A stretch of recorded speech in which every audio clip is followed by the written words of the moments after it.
मिनशैतानिर्रजीम बिस्मिल्लाहिर्रहमानिर्रहीम। लाइव आपके साथ हाज़िर हैं। बहुत ही अफसोसनाक खबर है। ज़िला मीरपुर का सबसे बड़ा marriage hall Rupyal marriage hall जो है वो अब से तकरीबन 45 मिनट पहले जो अचानक देखते ही देखते पूरा ज़मीन के नीचे चला गया।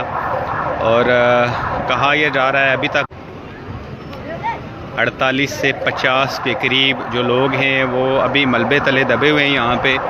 और सुना यह है कि रुपयाल मैरिज हॉल के जो मालिक हैं चौधरी नदीम साहब और मैनेजर वकार साहब ये भी अभी मलबे तले दबे हुए हैं। ठीक,